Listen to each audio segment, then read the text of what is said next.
And welcome back to the table, everyone. Today we're going to start back into Heroes of Stalingrad. Really like the system, so I wanted to get it back out to the table, which means it's been a minute since I've played, so we'll have to come back and I'll be refreshing myself on the rules.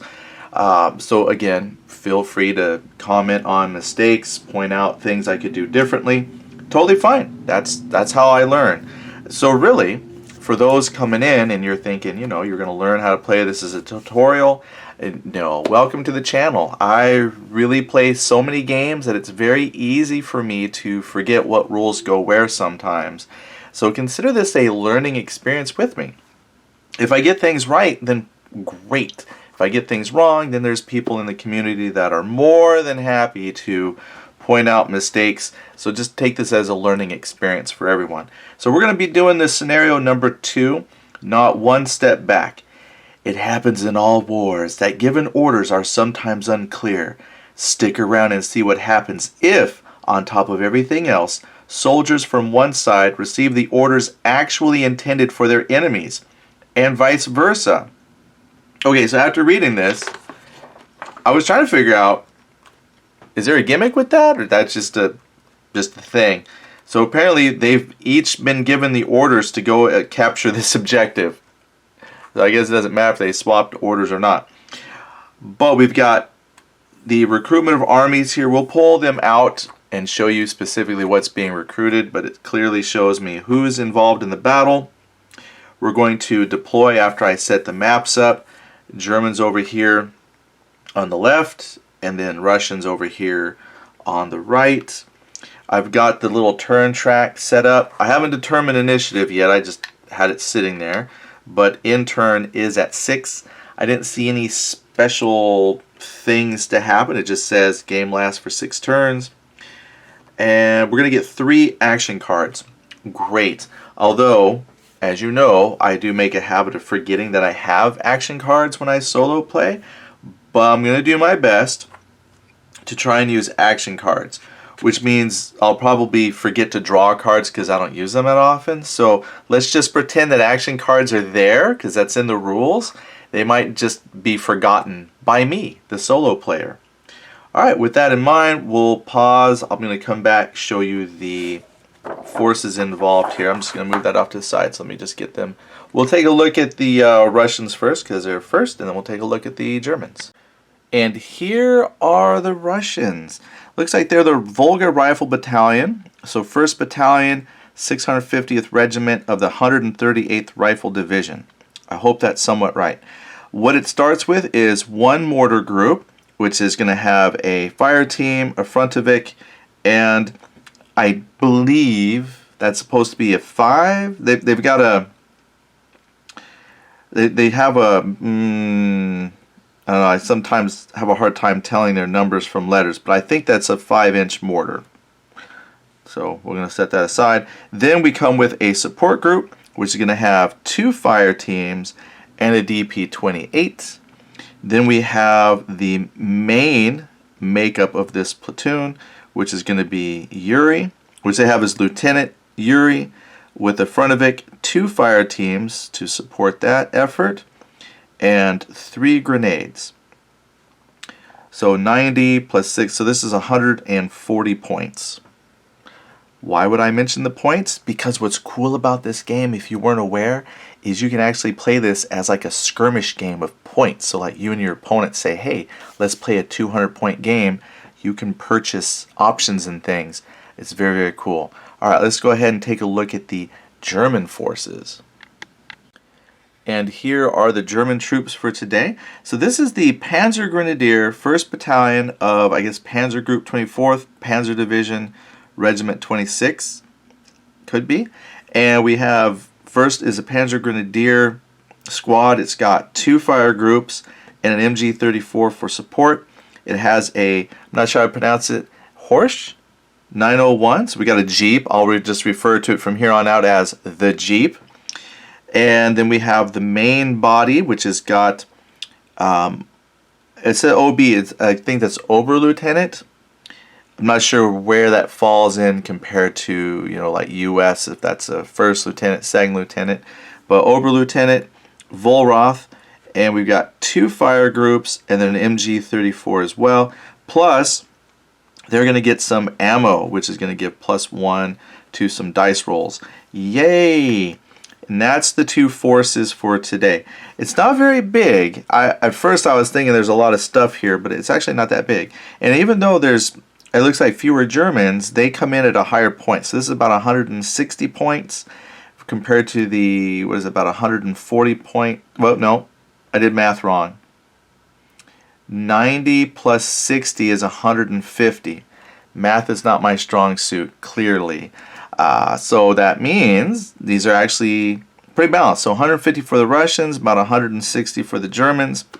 Well, we'll see how it turns out. I'll put the boards up and I'll lay out the troops and then we'll just go from there. And I think we're ready. I've gone ahead and placed the Germans first. I did a roll-off. Germans won the initiative, so I placed them on the board first. Fairly conservative deployment actually for both sides, as wasn't sure how this will match up, but it's just going to be pretty dense getting everybody in.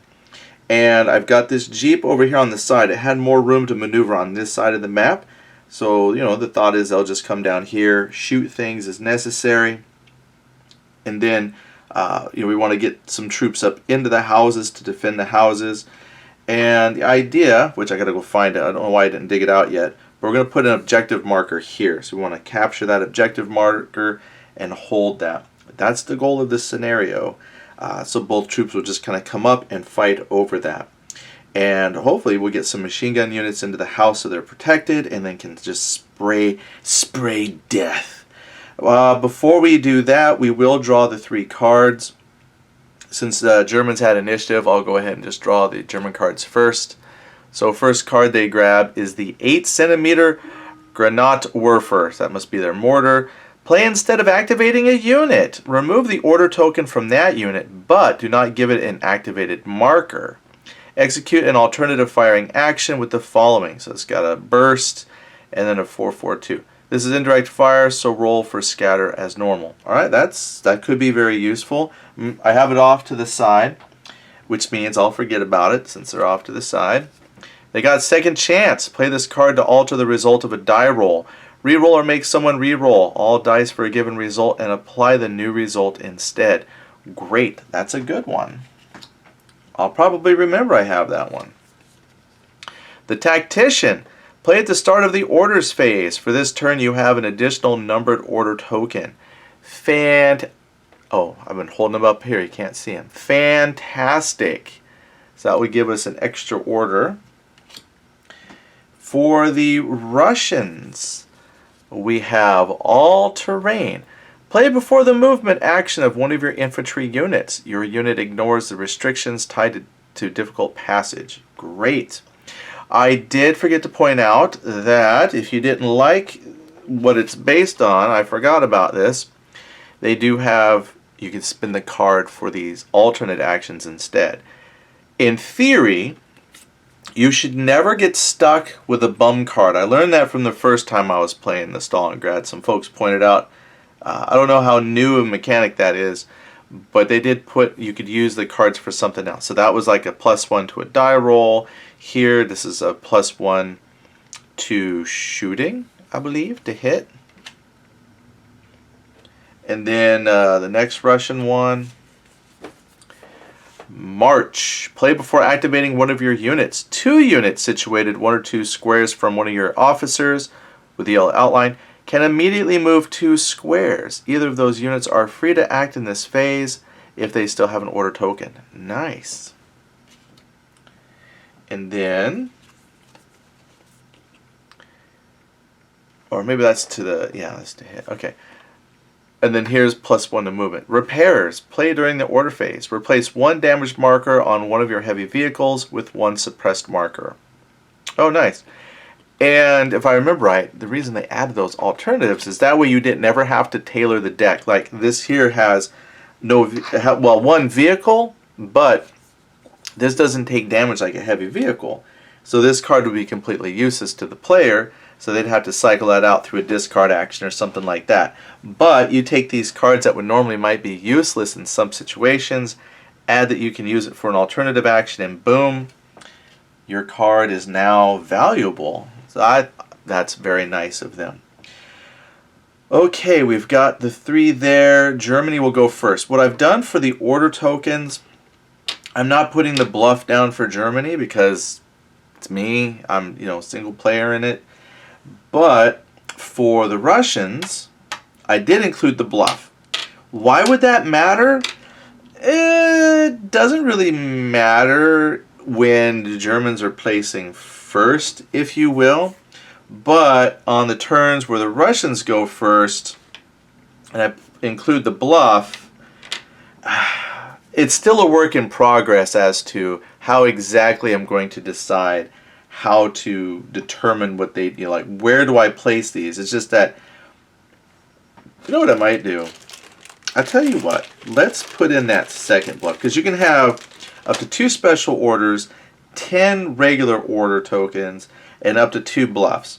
So by including 2 bluffs and I situate them down, that really kind of randomizes a little bit better, I think, who's going to do what, which could influence how I play things. I don't know. We'll find out. But I'm going to try that. But for the human player, I'm going to go an MG34 first. Now I'm going to place these up to remind me they haven't gone yet. Well, I guess I can just lay them down. I was just going to leave them facing up towards me, right, so I could see which one instead of picking them up all the time, but I'll probably knock them over. So we'll go 1 there. You know what? I'm just going to lay them face up, right, because who am I hiding from? And then when I'm done, I think that's what I did last time. They don't see. All right, so I want to get them up. I should have put them here. The MG34 I should have put here so they could move up and through, but I didn't. And now I got to move around. I don't remember if you can cut across corners when you move. Let's look. First rule to try and remember. Let me see what movement says. Okay, so just on a quick glance, I didn't see anything saying I can't move diagonally from here to here. They're just moving around the edge of the building. But it does say I can move through friendly. You just can't end on friendly. I'll go ahead and I want to put both machine guns in the house. That might not be a good idea, but that's where we're going to go. Oh, and I forgot to get my objective marker, so I'll grab that in a moment too. So I'm going to try and move both machine gun units. I still should have deployed this one forward just to get them into the house sooner, but, it is what it is. And we'll go ahead and move the Jeep up so we can give support. So we'll do that. Then, here's what we're going to do for the Russians is we're going to kind of mix them up a little bit. Round and round. Okay, I do not know what goes where. And we're going to put on a fire team. Oh, we're going to get that DP. They've only got like 1 support machine gun to get up into the house. And then we'll move a fire team. And we'll charge with a Frontovic. Wow. Since none of these units have a specific line of sight, I've got them situated to where I can read the numbers. Even the Jeep I did turn sideways so I can see the front better and drive it around, but it doesn't have a limited arc of fire. So otherwise everything else is just facing up, so they don't actually have to face the way they're moving. So just make it easier for me to read numbers. Alright, place. Let me grab that objective marker before I forget about it again. Alright, I thought I had a marker that didn't have a German or Russian symbol in it to kind of be a neutral objective marker. I can't find it. If I did, who knows where it went.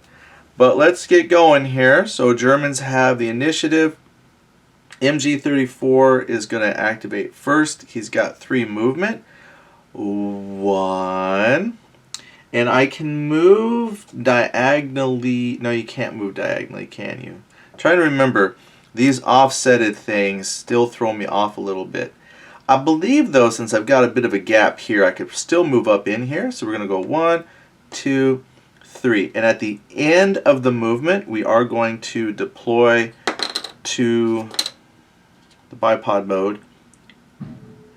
They still don't have the arc of fire thing, so they can probably just turn around. But there they go. They are now in position to shoot at any. I was going to say fascist, communists, anybody that comes up this way. They're set. Then we have done number 2. Similar situation. 1, 2, 3. They're not going to deploy. They could deploy, because even deployed they get 1 movement and they're going to move up there and they're just going to spray. Probably could be best off to the flanks of the house, but here they're in protection, so we'll see what happens. Now, if I'm remembering the offset terrain here, this little invisible half square doesn't count.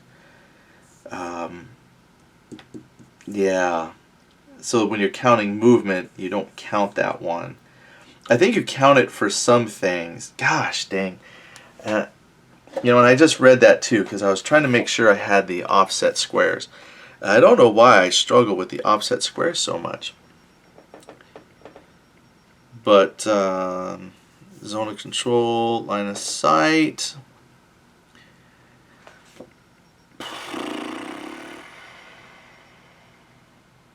Yeah, I believe that's okay.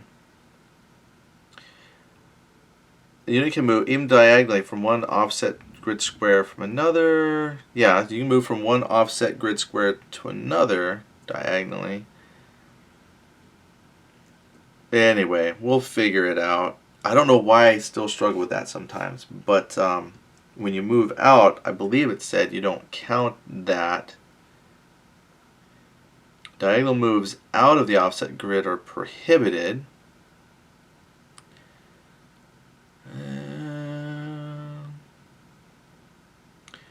Let's see. Direct movement between an offset square and an adjacent one in the general grid must traverse the sides of both squares. It may not be traced through any corner. Necessary passage through an incomplete square is free. Oh, okay. The necessary passage through an incomplete square is free. Okay. So you're passing through it, it's just free, it doesn't count. So you could almost say it's like 1, 2, but it's free, a freebie. That's why I was skipping it. But yeah, like I said, we'll figure it out. And I think if you were counting a line of sight, you skipped that too. When counting the number of squares to the target, you can use diagonals. You must always count the shortest route. Do not count the square of the firing unit. But in the sample picture, it bypasses the... So it's almost like they're just not there. It's weird. It's still my struggle. Alright, with the 3, the Jeep, we'll go ahead and move up a little bit. Let me check one thing though. Okay, in hindsight, I should have put the Jeep on this side because I was thinking about moving up and then firing. Problem is, if I move up, you can move 6. 1, 2, 3, 4, 5, 6. I'd be here. But even from here, this angle, just to shoot that unit, goes through 3 of these brushes, which is -1 to the die roll. They're not hitting anything because there's -2 on his move and scoot. So I think just to move and scoot, we're just going to move up.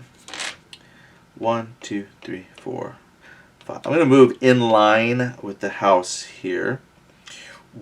Well, or I could move closer to the objective. 1, 2, 3, 4, 4, 5, 6. We could do something like that. Yeah, then maybe we can move over. Well, we'll just provide some supporting fire then. Let's see here. And I just caught this. I don't know where my brain is. My brain is just not with it today. It's alternating activation. So Germans activate 1, Russians activate 1. So yeah, I don't know where my brain is at today. So the Russians have already seen the battle plan that the Germans plan on doing. Yeah, I was just testing the waters there. I was deciding what I want to do. Those weren't actual moves. So I've moved back things where it's supposed to be. I don't know what's going on today. It's just that kind of day. The weather's nice. I should be outside. Maybe that's what it is. Okay, so again, even though I've got the bluff tokens in here, it really shouldn't matter. because once I place some tokens, like I said, if the Germans are going first, it doesn't really matter. But it just kind of looks neat to try and confuse my human brain.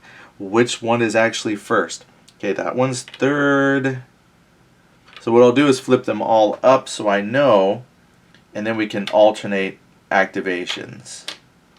And then I'll be surprised, like, oh, that's what they're doing. So get rid of the 2 bluffs. And Fire Team. Alright, Fire Team's going to move up to support, which is kind of what we were thinking of doing. So they have 3 movement. They're going to move right in here. 1, 2, 3 to take up shop. Done. Then the second German activation, we already know they're going to rush up into this house. 1, 2, 3. Can't get very far. They were undeployed. Now they're deployed.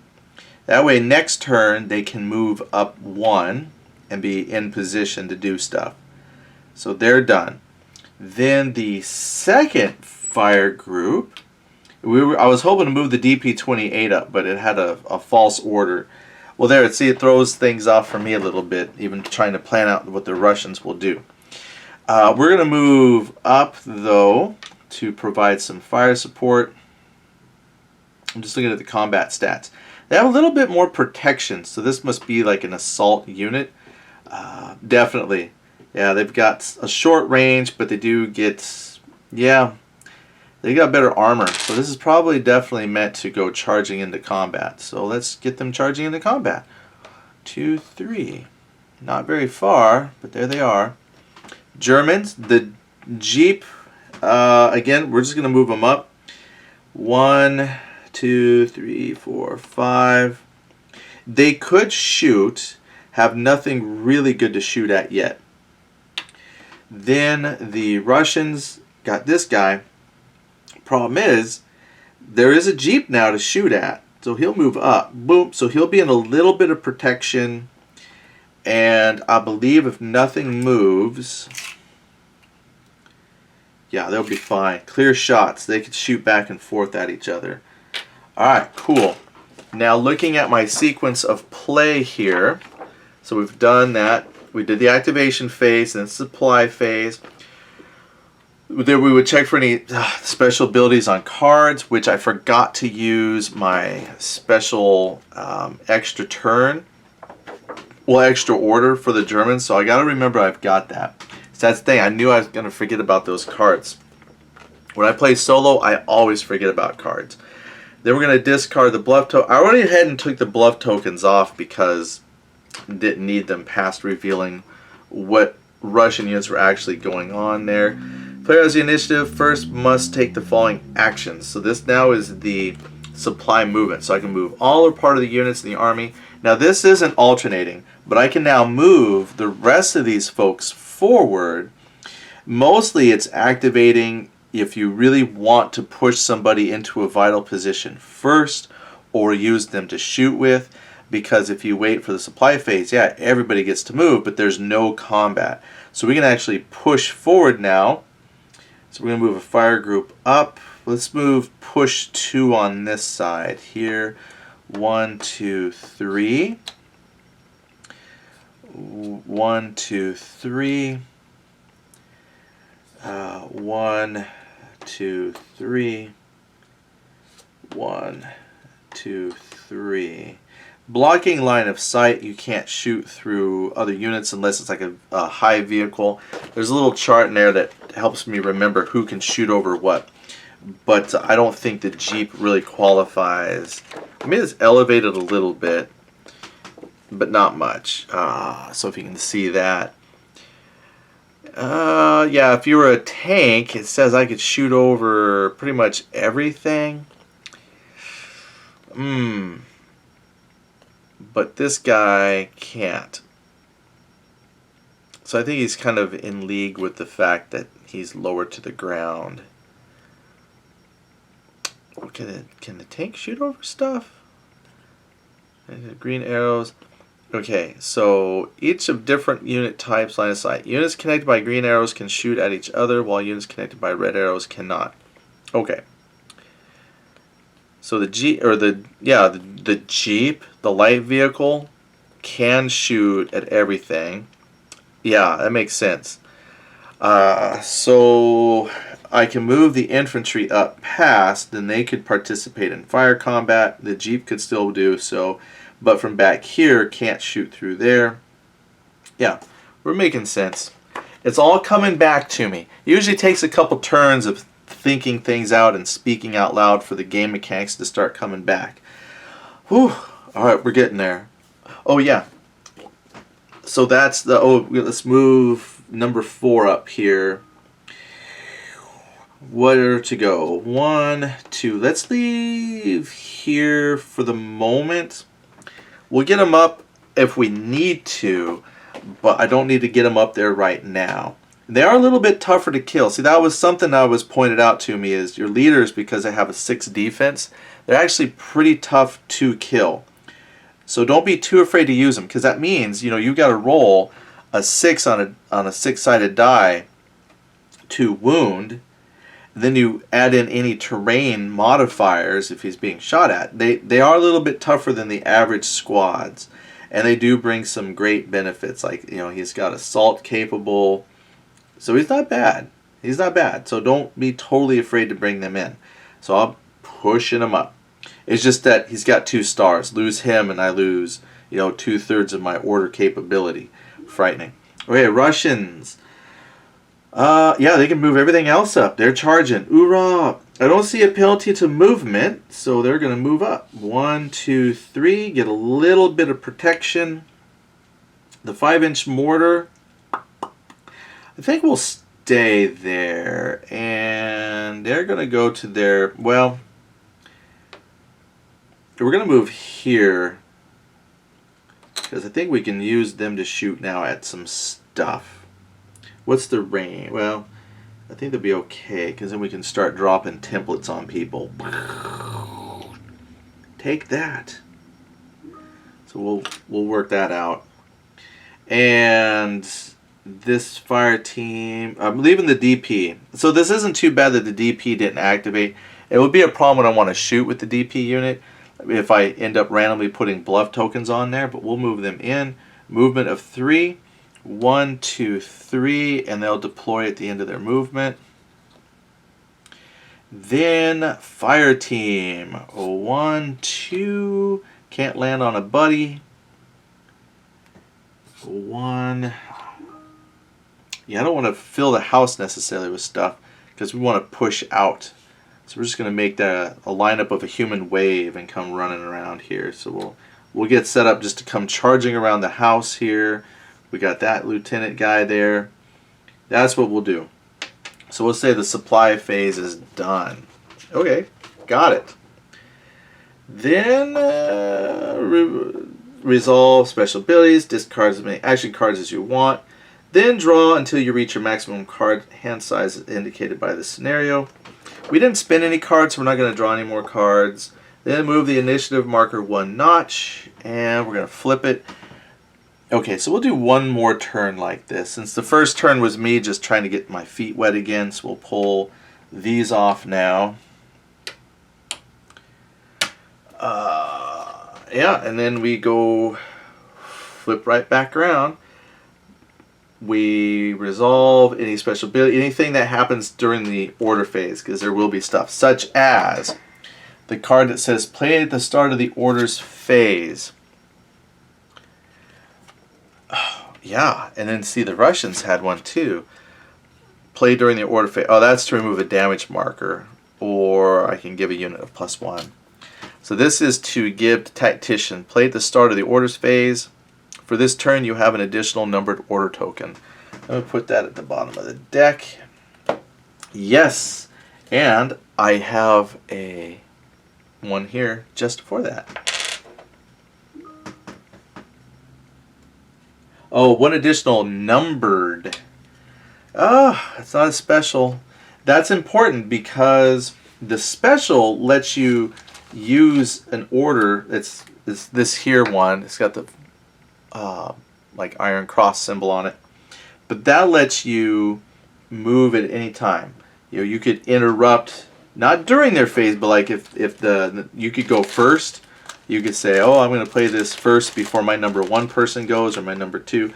But this says I'm going to get a number token, so I'm going to put 4. So there will be a sequence of activation for me still. I just have 4 this particular turn, and this turn only. So let's see here. I'm going to randomly do the Russians first, because again, we're going to see how this plays out, because I don't know. I guess it really doesn't matter. Solo play is solo play. So we're going to go here. Let's see. Because we can shoot across now. Now, I don't know if that's going to be first, second, third, or a bluff, but I'm hoping these will be units that can fire across so we can start shooting into the building. And they're providing some cover for people coming up and around. But we need to get some folks moving. So that's what we're going to do. Then for Germans, similar thought. We need to get machine gun in place, open fire across the street to inflict some casualties, get a fire group up past the Jeep. We need to move people and maybe move around and try to capture that. Is that who holds it by the end? The goal for both players is to control the objective before the end of turn 6. The game ends when a player fulfills the victory condition or at the end of turn 6. Yeah, definitely a race. I got to get this guy around, which he could. 1, 2, 3. Well, he could totally get that. So we want to shoot there. So hopefully, that might not work well. Oh, man. And we can't move diagonally, right? See, because now I'm like, let me double check on that. I believe you can move diagonally. I want to make sure because that'll make for a short game if the German player can move in and capture that. Yeah, you can move diagonally, and I thought you could, but I'm like, oh, that's going to make for a short game. So I'm going to intervene a little bit for the Russian player. We need to stop that guy because once he goes, and if he can move up, see, that's why I was wondering if this blocks a diagonal movement, and I don't remember seeing in the rules that corners of buildings block diagonal movement. I'm only thinking that because, you know, depending on what version of D&D Pathfinder you play, tactical stuff like that is sometimes a consideration. So if he, you know, goes 1, 2, he's got it because he's in this square. 1, 2, 3. Yeah, I mean, it's like right there. So I'm going to intervene. Look at that. They're going to be number 2. I was going to put them as 1 or 2 as long as they were going. So I was going to intervene for the Russian player and put this as a low activation and make sure it wasn't a bluff because they want to shoot there. Also, I don't know if he's a bluff or not, but that going from the center to the center, you could almost argue and say that that's not blocked by the building either. I'm trying to look straight down on it. Excuse my head here as I look. But there's a possibility that I could actually get both of those to shoot here and prevent a quick win. I should have put the Jeep on here because, again, the Jeep could just swoop in and win. Ooh. Oh. See, I'm trying to play to win, right? So that could be a short game. Let's go. Let's reveal. So here's the number 1. Here's number 3. They're all set to shoot that Jeep. That's a bluff. That's number 2, and this should be a bluff as well. Oh, it's tense. Tense. All right, Russians are first. So they're going to use this fire team to shoot across at this Jeep. 1, 2, 3, 4, 5. It's within range. Normally it's beyond 7 there's a penalty, so this is well within range. And they get a +1 versus light vehicles, and they do have a defense of 6. Okay, let's bring on the dice roll. Now this is a 1 die 6 game for the most part. So we need to roll I need to roll a 5 or a 6 to hit. Yeah, he's not in terrain. So I need a 5 or a 6 to hit with that fire team. I rolled a 4. So 4 plus 1 is a 5, and he does have a defense of 6. So shot at it a bit. They're ducking down, dodging bullets, but not enough. And that's, I mean, good for the German player because this light vehicle only gets 1 hit. So they are a little tougher to kill, but they don't take 2 steps like infantry do. So I guess that's lucky for the Germans. Unlucky for the Russians. So that's number 1. Okay, activation 1 for the German player. Who am I going to shoot at? Now, you could say, yeah, probably could shoot through there. It doesn't hit the red. But he wants to lay down suppressive fire and smack down that DP machine gun unit, though. His firepower is +4. The defense of this building is 2. So that actually makes their defense a total of 7. So I got +4. I need to roll like a 3. Oh, this is going to be short. I might be done this turn, man. Here we go.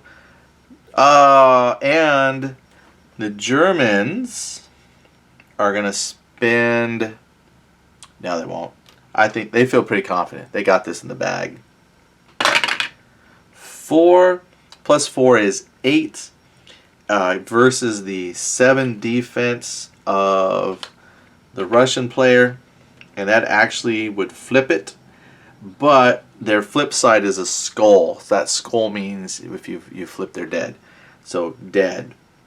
Okay, that I think pretty much ensures a German victory. Now this stays here. I'll show you what happens here in a second. So that was the first for the German player. Machine gun did his job. Then you go to the 2, but the 2 unit was destroyed. So it says this will come off for now. And you just go to the next numbered for the Russian player, which is this fire team. And he's going to shoot at that Jeep as well. Because he's here, and he's like, yep, let's light it up. Clear line of sight. And he's going to need to roll, he gets a +1, so he's got to roll a 5 or a 6 as well. Also rolled a 4, so came close, but no cigar. So they're laying down a lot of fire onto that Jeep. Then we hit the number 2 for the German player. German player pushes that MG up. I guess he could shoot from back in here, but I think it would make more sense to get at the windows. And then they will deploy. Oh, that's right. I already deployed him, so he's just going to move up 1. He can't move and shoot, but he's now in position to shoot out the window and defend this objective. So done. Russians are out of units to activate, and now we go for the win. 1, 2. I mean, we're like right here. They're done, and then they pass essentially. 1, 2, and even if I don't diagonal move, like we're here, and they're done. And yeah, that's like right there in the middle. Yeah, let's talk about that a second. Yeah, something tells me I just played that too easy. Maybe doing the randomly activated Russians for this one wasn't good, because that put him at a severe disadvantage when it's just a race to the middle. Well, I'm going to post the video because part of me was like, I don't know, something doesn't seem right. Maybe I shouldn't post it because that went too quick or something. Yeah, I'm missing something. I'm going to leave the board like this. I'll probably reset it. I'm going to see what you all think. What did I do wrong here? Because it seemed too easy just to rush up and take that part and claim ownership, because that's what it says is who owns it. You don't even have to, it didn't even say go all the way to the end of this scenario, right? I'm looking at it. It says It does last 6 turns. The goal for both players is to control the objective before the end of turn 6. The game ends when a player fulfills a victory condition or at the end of turn 6. Yeah, the player who controls the objective wins the game. Yeah, so it just seems too easy. I mean, I guess it could flip both ways if... yeah, I don't know. Let me see what your comments are.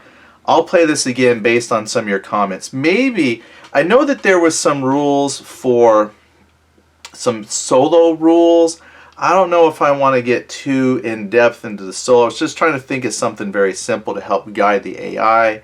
Possibly this random shuffling of who does what with the bluff tokens might not be smart. But if you have just a simple idea for maybe solo, I'll run this scenario again and see what happens.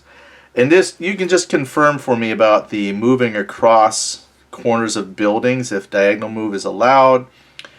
I don't see anything that says you can't move diagonally across the corners of buildings. Like I said, that's a rule sticking in from other games that I play, but I didn't see anything of that here. And I didn't even get a chance to shoot the mortar. I got a mortar, but maybe I should have done that and shot into this group.